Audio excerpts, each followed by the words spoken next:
So to turn Lennox's lounge area into a dinette, you'll see on the bottom of each of the front seats, there's this lever here.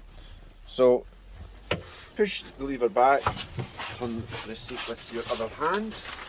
Exactly the same on the driver's side. Turn it round. The table then slides back on the runner. Underneath the table there's a little black button here that you just pull out. It allows you to spin and pull out the extra leaf to open up the dining area, and then you have your worktop extension at the end of the cooking area, which gives you more surfaces to put things on. And then for just relaxing in the evenings, you can put the leaf back in, to play family games or relax. So moving over to the kitchen area, so we have the sink on one side and the hob on the other, and the work surface extension point on the side. When you're using the tap, you flick it up. It does move, however, be really careful because it is quite flimsy. Just take your time to avoid any damage. Cold to the front, hot to the back, and the mixer in the middle, just like your taps at home.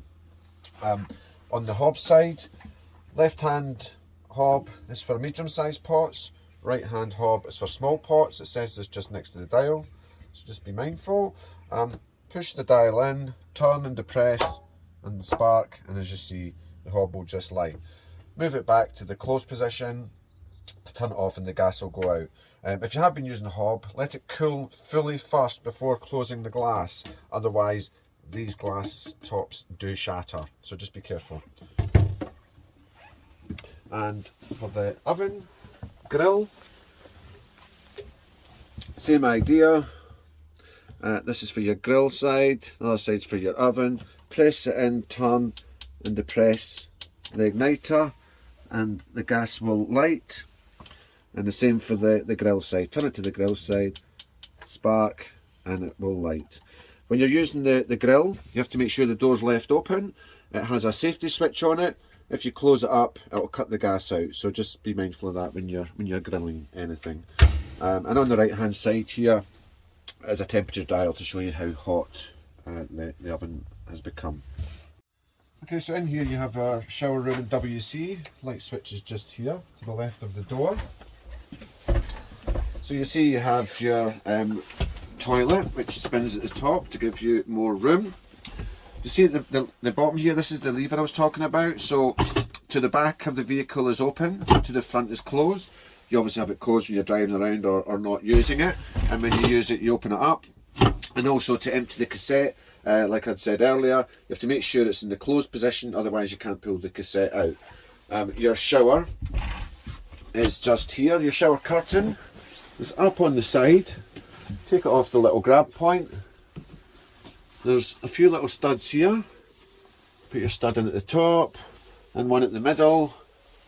You do this from inside because once you're in the shower, you pull it round on the slider on the top, and then you have two stud points here as well to stop the water going down the back of the vanity unit and to stop the water coming out the door. The sink pops out. You pull the handle round. When you're driving, this is counterintuitive. When you're driving, you have the sink open. The reason for this is that if it's up closed and it hits a bad bump, it can drop it out and damage the hinges. So just make sure you're driving around with it closed, and when you stop, you can push it up out the way to give you more access in the toilet area. And then in here, you just have storage behind the vanity mirror. And for the shower, you just control it with a mixer tap. Again, not a long shower, more of a stopgap really. If you're at a campsite, you use the campsite showers. However, it is a good stopgap. You just have to turn the water on, wet yourself down, turn it off, soap yourself, and then rinse yourself off if you want the water still to be hot at the end of your shower. When you've used the toilet, with the pump on in the control panel, you press the button here and it flushes the toilet. The little green indicator at the left, that will slowly turn red as it fills up. However, when you've got the flap open, when the toilet's in use, you can also see that it's getting full and you should empty straight away. We always say to empty it if you're at a campsite, empty it before you leave the campsite rather than travelling around with the cassette full. Lennox fridge operation. There's a good sized fridge in Lennox. To open the door, press the little button on the right hand side of the top of the door. As you can see, it's a good sized fridge, decent freezer, pretty much the size of a single fridge freezer at home. Now to operate, you'll see on the left hand side dial here, this is the off position when it's not on. This is if you're at a campsite on electric hookup, the little plug icon. The battery icon is if you're driving from A to B. This is the cab battery, not the leisure. And if you're welding, i.e. don't have access to a hookup, then you use the gas function. So for demonstration purposes, we'll move it on to gas because I don't have a hookup on at the moment. The right hand dial is your temperature.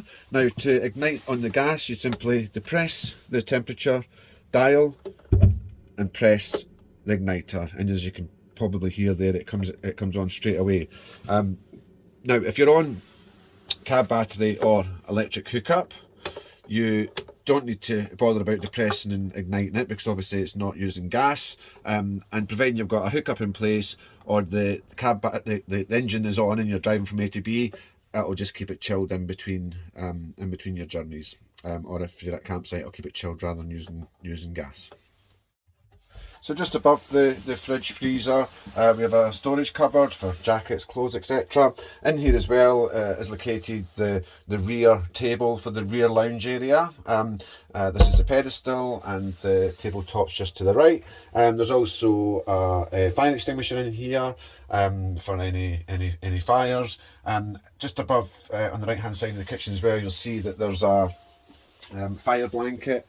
Now you use that for any pan fires, the fire extinguisher for everything else. So to take out the rear table, take out the pedestal, there's a little clip here at the front to take out the table top.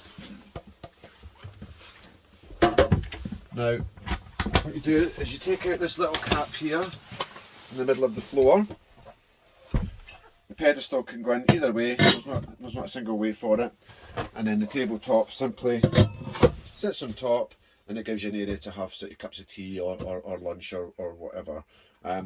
Simply lift the top back off, out with the pedestal when not in use, and put the cap back on the hole.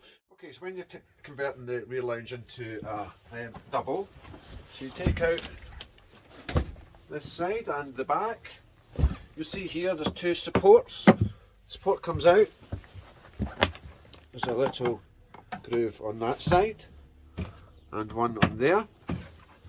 And the second one, the same, goes in the little support here and here. Now it's really important that you put these supports in because if you don't, you will break the base of the bed. So it's really important that these go in, okay?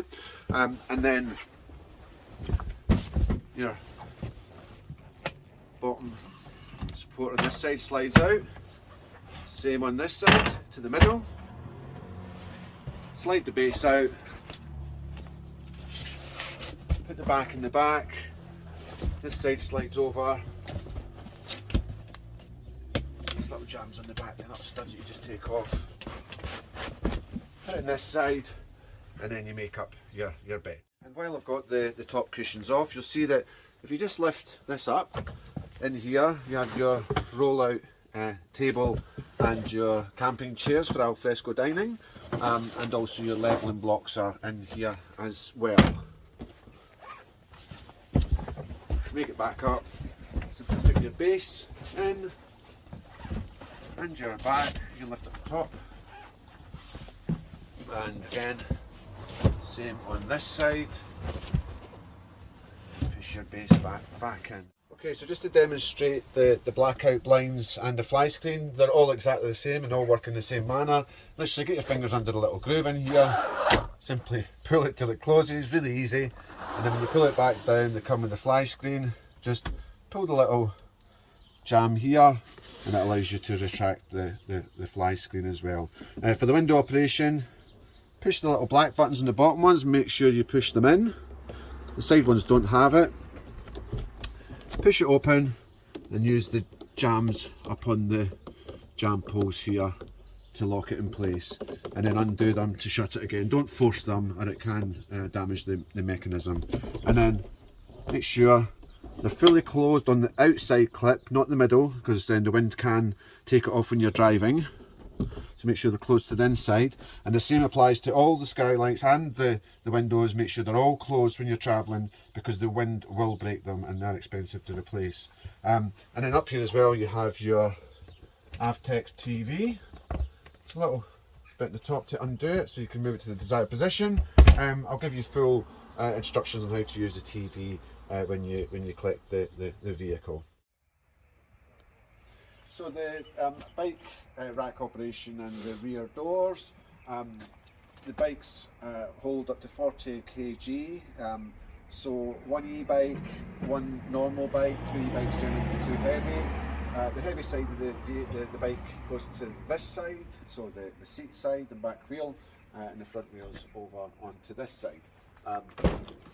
For the back doors, simply click and then pull the lever inside on the other door.